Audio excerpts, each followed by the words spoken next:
بسم الله الرحمن الرحيم. الحمد لله رب العالمين، والصلاة والسلام على سيد الأنبياء والمرسلين محمد وعلى آله وأصحابه أجمعين. أما بعد، أعوذ بالله من الشيطان الرجيم. بسم الله الرحمن الرحيم. هو الذي جعل الشمس ضياء والقمر نورا وقدره منازل لتعلموا عدد السنين والحساب ما خلق الله ذلك إلا بالحق يفصل الآيات لقوم يعقلون. وقال تعالى: يسألونك عن الأهلة قل هي مواقيت للناس والحج. وقال النبي صلى الله عليه وسلم: لا يؤمن أحدكم حتى يكون هواه تبعا لما جئت به. وقال عليه الصلاة والسلام: من تشبه بقوم فهو منهم، او كما قال صلی اللہ علیہ وسلم. آج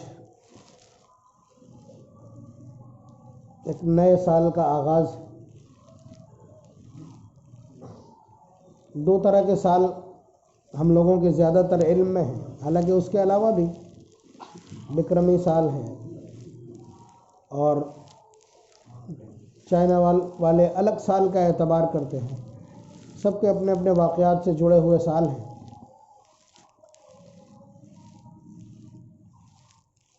سوال یہ ہے کہ آج سوشل میڈیا کے اوپر جس طرح کے میسیجز چل رہے ہیں نئے سال کی مبارکباد کے حوالے سے، اس سلسلے میں شرعی نقطہ نظر کیا ہے؟ میری ذمہ داری ہے کہ میں اس سلسلے میں آپ کی خدمت میں جو صحیح صورتحال ہے، شریعت کا منشور اور دستور اور شریعت کا جو مزاج ہے، وہ آپ کی خدمت میں پیش کروں. سال دو طرح کے ہی ہیں. سال دو طرح کے ہیں. سال کے 12 مہینے یہ اللہ تبارک و تعالیٰ کی ایجاد ہے، بلکہ آسمان و زمین کے پیدا کرتے ہی اللہ تبارک و تعالیٰ نے یہ فیصلہ کر دیا تھا کہ 12 مہینے ہوں گے سال کے اندر. ان عدت الشہور عند اللہ 12 شہرا فی کتاب اللہ یوم خلق السماوات والارض. تو سال اللہ تبارک و تعالیٰ نے مرتب کیا، اور یہ سال کیا ہے اس کو قرآن کریم کی اس آیت نے واضح کیا جو میں نے تلاوت کی، پارہ نمبر 11 سورہ یونس کی. اللہ تعالیٰ فرماتے ہیں: هو الذی جعل الشمس ضیاء. وہ اللہ کی ذات ہے جس نے سورج کو روشنی عطا کی، والقمر نورا، اور قمر کو یعنی چاند کو نور اور درخشانی عنایت کی، وقدرہ منازل، اور ان کی منزلیں طے کی، آپ دیکھ رہے ہیں آج کل سورج کہاں سے نکلتا ہے؟ ادھر سے نکلتا ہے اور ادھر جاتا ہے. گرمیوں میں پھر یہاں سے نکلے گا، ایسے جائے گا. یعنی اس کی منزلیں بدلتی رہتی ہیں، نکلنے کی بھی منزل اور غروب ہونے کی بھی. اس کا مشرق بھی بدلتا ہے، اس کا مغرب بھی بدلتا ہے. اسی لیے قرآن نے کہا نا: رب المشرقین و رب المغربین، رب المشارق والمغارب. تو اللہ تبارک و تعالیٰ فرماتے ہیں کہ ہم نے اس کی منزلیں طے کی ہیں. کیوں منزلیں طے کی ہیں؟ لِتَعْلَمُوا عَدَدَ السِّنِينَ وَالْحِسَابِ، تاکہ تم سالوں کا حساب لگا سکو.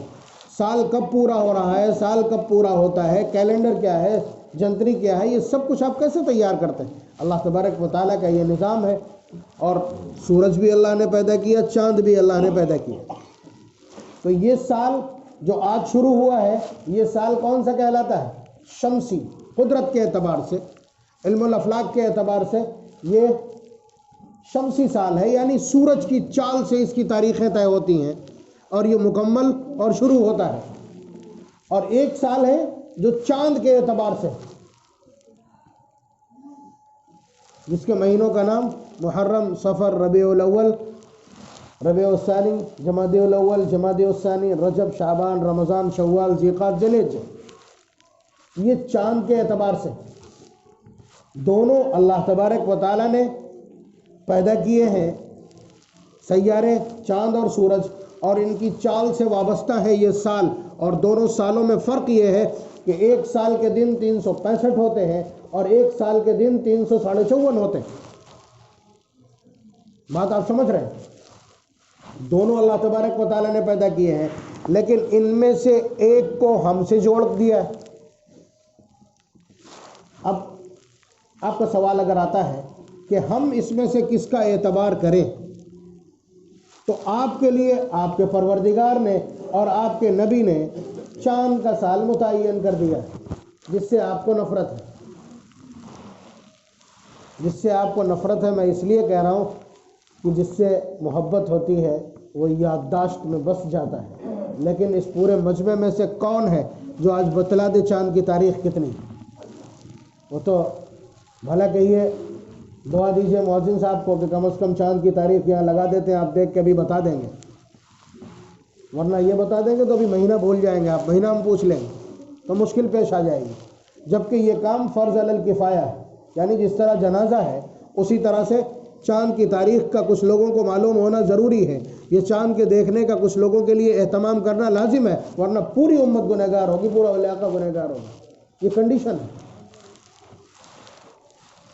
تو دونوں سال اللہ تبارک و تعالیٰ کے طے کردہ ہیں، اللہ تبارک و تعالیٰ نے ہی ان کو طے کیا ہے، لیکن ہم ان میں سے کس کو اختیار کریں اپنی عبادات کے لیے اور اپنی گنتی کے لیے، اپنی عمروں کے لیے، اس کو قرآن کریم نے ہی طے کر دیا ہے قریب قریب۔ سوال آتا ہے حضور کی خدمت میں، یہ چاند کیا ہے؟ کبھی پتلا سا ہو جاتا ہے اور کبھی پورا تشتری کی طرح ہو جاتا ہے، یہ کیا ہے؟ یسألونک عن الاہلہ، پارہ نمبر 2 سورہ بقرہ۔ اللہ تبارک و تعالیٰ سوال نقل کرتے ہیں کہ وہ لوگ پوچھ رہے ہیں چاند کے بارے میں کہ یہ گھٹتا بڑھتا چاند کیا ہے؟ قل، آپ جواب دیجئے ان کو، ہی مواقیت للناس، یہ کیلنڈر ہے لوگوں کے لیے، والحج، اور حج کے لیے۔ کب عرفہ اور کب منی کا قیام، کب مزدلفہ کا قیام، کب عرفات کا قیام، اور کب تک قربانی، اور کب تک طواف زیارت، اور کب تک ہر حلال ہونا ہے، یہ سب کچھ اسی چاند کے اعتبار سے طے ہوگا۔ یہ اشارہ ہے اس بات کا کہ اس امت کے لیے جو کیلنڈر طے کیا گیا ہے وہ چاند کا ہے، یہ طے ہو گیا۔ اگر نہیں طے ہو گیا تو آپ بتا دیجئے۔ رمضان المبارک کب شروع ہوتا ہے؟ رمضان کس مہینے کا نام ہے؟ جو چاند سے بلانگ کرتا ہے۔ جیسے ہی دکھے گا روزے فرض ہو جائیں گے، اور جیسے ہی شوال دکھے گا ویسے روزے بند ہو جائیں گے۔ عید کب ہوگی؟ یکم شوال کو، جب شوال کا چاند دکھے گا۔ کیلنڈر کچھ بھی بولتا رہے، موبائل کچھ بھی انڈیکیٹ کرے، کچھ نہیں مانا جائے گا جب تک چاند کی خبر نہیں آ جاتی۔ بات آپ سمجھ رہے ہیں؟ اسی طرح سے بقرعید کب ہوتی ہے، قربانی کب تک ہوگی، یہ کون سی تاریخیں طے کرتی ہیں؟ وہ چاند سے بلانگ کرتی ہیں۔ لڑکا کئے سال میں بالغ ہوگا؟ 15 سال میں۔ وہ 15 سال کاہے کے اعتبار کیا جائے گا؟ قمری اعتبار سے۔ آپ کا بکرا، آپ کی بھینس یا آپ کا اونٹ قربانی کے قابل کب ہوگا؟ قمری اعتبار سے اس کے دن گنے جائیں گے۔ آپ سمجھ رہے ہیں؟ قمری اعتبار سے اس کے دن کا اعتبار کیا جائے گا کہ 354 دن کا ہو گیا، 355 دن کا ہو گیا، قربانی کے قابل ہو۔ تو آپ کے جتنے بھی مسائل ہیں وہ چاند کی ڈیٹ سے یا چاند والے سال سے تعلق رکھتے ہیں۔ یہ آپ کی تہذیب کا حصہ ہو گیا، یہ وجہ ترجیح پرائرٹی ہے۔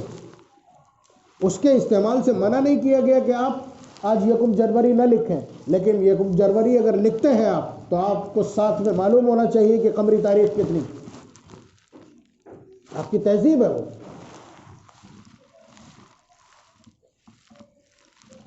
یہ بات تو طے ہو گئی کہ یہ 2 سال ہیں، ایک کو شمسی اور ایک کو قمری کہتے ہیں۔ اب اس میں جو ڈیٹ چلتی ہے، مثلا حضرت عیسیٰ علیہ السلام کی پیدائش سے ان لوگوں نے اس کو شروع کر دیا، تو اس اعتبار سے 2021 ہے، 2021 ہے، اور نبی اکرم صلی اللہ علیہ وسلم کی ہجرت کے بابرکت واقعے سے ہم نے اس سن کو شروع کیا، تو اس کو سن ہجری کہتے ہیں، اس کو سن عیسوی ہے، سن میلاد کہتے ہیں۔ اب مسئلہ یہ ہے کہ اب آپ خود بتا دیجئے کہ آپ کو مبارکباد کون سے سال کے شروع پہ دینا چاہیے تھی؟ کون سے سال پہ دینا چاہیے تھے؟ یکم محرم کو دینا چاہیے تھی۔ اگر غلطی کر بھی رہے تھے تو آپ اپنے سال پہ کرتے نا، کم از کم طے ہو جاتا آپ کی تہذیب کس سے تعلق رکھتی ہے، یا آپ کس تہذیب کو پسند کرتے ہیں، یا کس سال کو آپ اپنی تہذیب سے جوڑ کر کے دیکھتے ہیں۔ لیکن یہ تو میں نے غلطی کرنے کا ٹائم بتایا کہ اگر غلطی کرنا بھی تھی تو یکم محرم کو کرنی تھی، لیکن یہ مبارکباد دینے کا سلسلہ یا مبارکباد دینے کا طریقہ یا جشن کی طرح اس کو سیلیبریٹ کرنے کا طریقہ، کیا اسلام اس کی اجازت دیتا ہے؟ اسلام کی تعلیمات اس حوالے سے کیا ہیں؟ آپ دیکھ لیجئے۔ آپ کہتے ہیں کہ حضور کی ہجرت سے اس کا آغاز کیا گیا، نبی اکرم صلی اللہ علیہ وسلم تقریباً 10 سال اس کے بعد باقاعدہ حیات رہے ہیں، حالانکہ یہ طے بعد میں ہی کیا ہے، حضور کی وفات کے بعد ہی طے ہوا کہ ہم کہاں سے شروع کریں گے اپنے سالوں کو۔ حضرت عمر رضی اللہ تعالیٰ نے اس کو طے کیا تھا، لیکن نبی اکرم صلی اللہ علیہ وسلم کی پوری تعلیمات میں کہیں بھی سال کے آغاز پر کسی طرح کے مومنٹ اور کسی طرح کی ایکٹیویٹی کی کوئی بھی روایت نہیں ملتی۔ اس کا مطلب یہ ہے کہ یہ کوئی چیز نہیں ہے، اور جو سال شروع ہوگا وہ بھی تو چاند یا سورج سے شروع ہوگا۔ سورج جب نکلتا ہے اس وقت دعا پڑھنا حضور سے منقول ہے۔ بتا دیں یہ پورا مجمع کہ اس وقت کون سی دعا پڑھی جاتی؟ اگر سورج کے سال سے ہی آپ اس کو بلانگ کرتے ہیں یا اس کا تعلق اسی سے ہے تو کم از کم آپ بتلا دیجئے کہ اس تاریخ کا سورج جب نکلے تو دعا ہی پڑھ لیں کم سے کم۔ نہیں پتا۔ سورج جب طلوع ہوتا ہے تب بھی دعا حضور سے منقول ہے۔ حضور کیا پڑھتے تھے؟ الحمدللہ الذی اقالنا یومنا ھذا ولم یہلکنا بذنوبنا۔ اے اللہ اس دن کو خیریت کے ساتھ گزروا دیجیے گا اور ہمارے گناہوں کی وجہ سے ہمیں ہلاک نہ کر دیجیے گا۔ کبھی سنا بھی نہیں ہوگا۔ اسی طرح سے جب یہ ڈوب جاتا ہے تو پھر آپ کو یہ دعا پڑھنا ہوتی ہے۔ جب مؤذن صاحب مغرب کی اذان کہتے ہیں اس وقت پہلے آپ کو دعا کیا پڑھنی ہوتی ہے؟ اللہم ان ھذا اقبال لیلک وادبار نہارک واصوات دعاتک فاغفر لی۔ اے اللہ راتوں کا آنا اور دن کا چلا جانا یہ تیری قدرت خاص کا حصہ ہے، یہ تیری قدرت کا کرشمہ ہے، اور دعا کرنے والوں کی یہ آوازیں، اللہ ان سب کو قبول فرما لیجئے، ہماری مغفرت فرما دیجئے۔ یہ احساس ہے روزانہ کا، ضرورت نہیں پڑے گی آپ کو سال کی مبارکباد دینے کی۔ تو نبی اکرم صلی اللہ علیہ وسلم نے ہمارے لیے جو سال طے کیا ہے وہ سال ہے قمری۔ آپ نے جو ہمارے لیے کیلنڈر تیار کیا ہے، اللہ تبارک و تعالیٰ نے جس سال کو ہمارے لیے کیلنڈر قرار دیا ہے وہ کیا ہے؟ چاند۔ تو جب چاند نکلتا ہے حضور سے اس کی دعا منقول ہے۔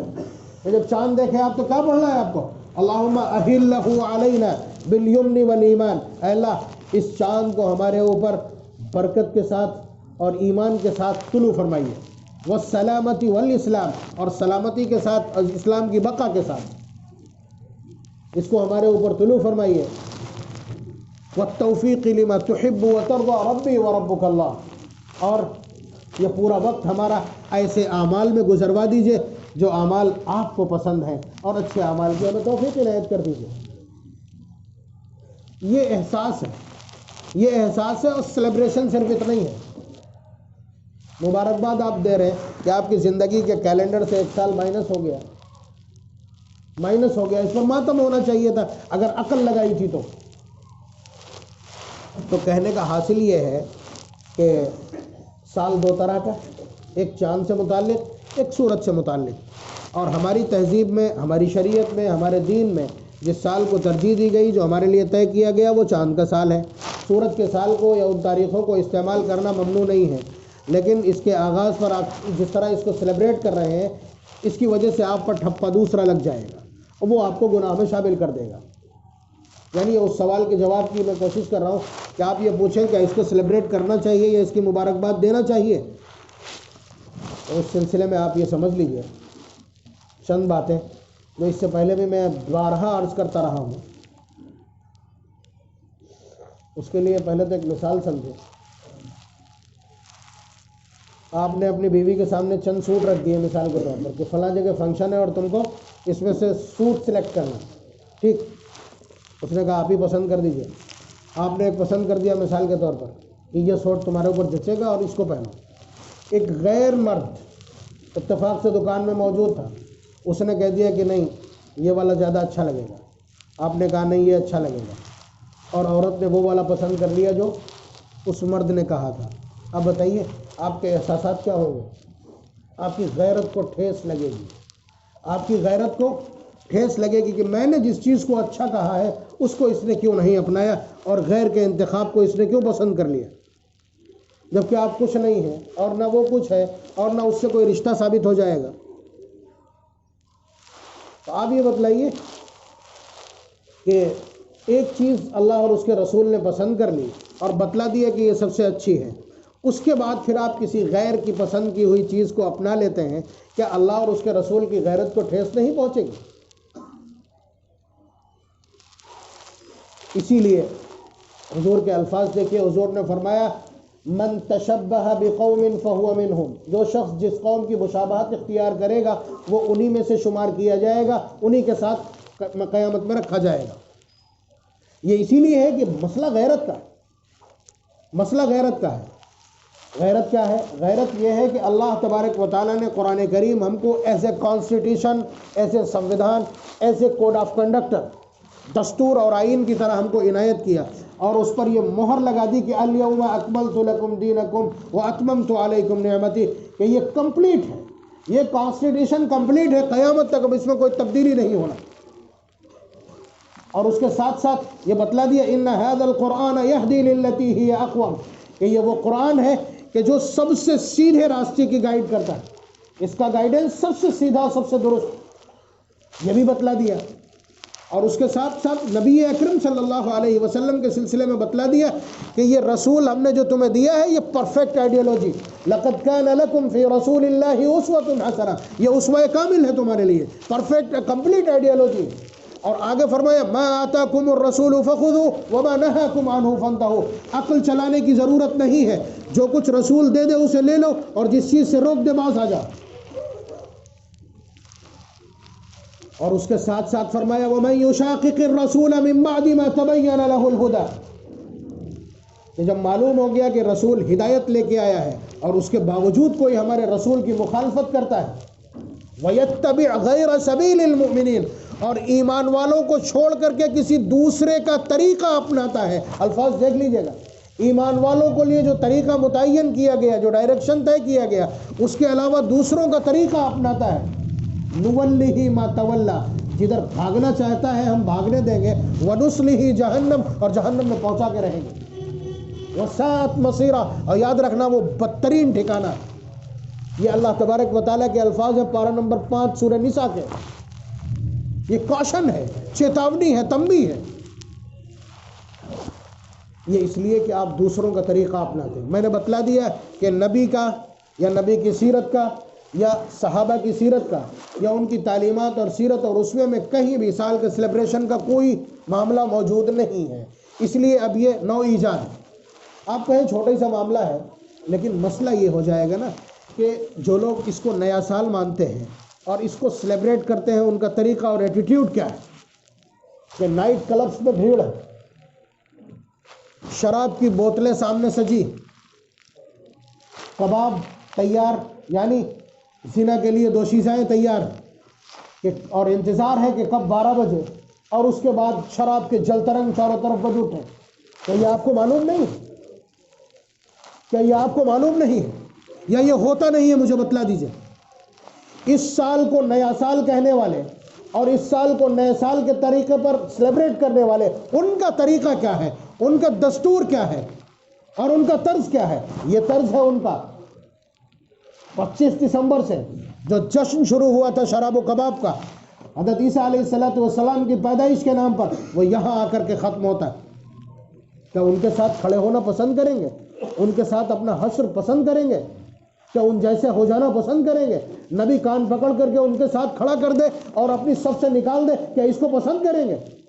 اگر نہیں پسند کرتے، یہی بنیاد ہے، یہی بنیاد ہے اس کے سیلیبریشن سے روکنے کی، کہ آپ اس کیٹیگری میں چلے جائیں گے۔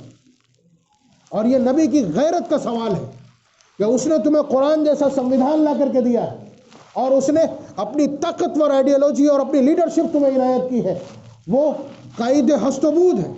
پچھلے انبیاء یہ چاہتے ہیں کہ مجھے اس نبی کی امت میں پیدا کر دیا جائے، اور آپ کو ناز اور فخر نہیں ہے، آپ اس کی تہذیب کو، اس کی ثقافت کو، اس کی سیرت کو کنارے رکھے اور غیروں کی سیرت اپنا رہے۔ اگر آپ اس طریقہ کار کو اپناتے ہیں. ویسے تو یہ بڑا چھوٹا سا عمل تھا کہ کسی نے کہا ہیپی نیو ایئر، آپ نے کہہ دیا سیم ٹو یو، ٹھیک ہے، یا آپ نے اس کا آغاز کر دیا، تو بہت چھوٹا عمل تھا. لیکن جن لوگوں نے اس کو اپنی تہذیب کا حصہ مانا ہے اور اس کو سیلیبریٹ کرتے ہیں، آپ نبی کو چھوڑ کر، نبی کے اسوے میں اس کی کوئی گنجائش نہیں، صحابہ کی سیرت میں اس طرح کا کوئی واقعہ نہیں، اس کے باوجود اگر آپ ایسا کرتے ہیں تو ظاہر سی بات ہے یہ کیٹیگری بدلے گی اور قرآن کریم کی ان آیات کی جو دفعات بنتی ہے وہ سب ہمارے اوپر لگ جائیں گی. نبی اکرم صلی اللہ علیہ وسلم کی ممانعات کی جو دفعات ہیں وہ ساری کی ساری ہمارے اوپر لاگو ہو جائیں گی، جو ہمارے لیے مصیبت بن جائیں گی. اس لیے یہ کوئی ایسا معاملہ نہیں ہے جسے اپنائے بغیر آپ صرف ایڈوانس بننا چاہتے ہیں. ہماری باتوں کو ایک پل میں آپ یہ کہہ کر کے ختم کر دیں گے کہ یہ تو ملا جی لوگوں کی باتیں ہیں، یہ تو دقیانوس ہیں، فنڈامنٹلسٹ ہیں. بہت آسان ہے یہ کہہ دینا، لیکن نبی کے سامنے کیا جواب بن پڑے گا آپ کا؟ کیا میرا طریقہ تمہارے لیے کافی نہیں تھا؟ اولم یکفیہم ان انزلنا علیک الکتاب یتلی علیہم. اللہ تعالیٰ پوچھتے ہیں کیا تمہارے لیے وہ کتاب کافی نہیں جو ہم نے تمہارے لیے اتاری ہے؟ نبی پوچھیں گے کہ اللہ تبارک و تعالیٰ نے میری زندگی کو تمہارے لیے اسوہ اور نمونہ بنایا تھا، تم نے غیروں کی تہذیب اپنا کر کے کیا مجھے ناقص قرار دینے کی کوشش کی تھی؟ جواب کیا ہے؟ بڑے عشق رسول کے چرچے ہیں اور بہت رسول کی باتیں کرنے کو جی چاہتا ہے. الزام دوسروں پہ عائد کر دینا بہت آسان ہے، لیکن یہ عمل کے میدان ہے، رنگ یہاں دکھلائیے. اللہ تبارک و تعالیٰ سمجھ اور بصیرت عنایت فرما دے اور ہم سب کو نبی اکرم صلی اللہ علیہ وسلم کی سنت سیرت کو اپنانے والا اور آپ کی سچی اتباع کرنے والا بنائے. وآخر دعوانا الحمدللہ رب العالمین.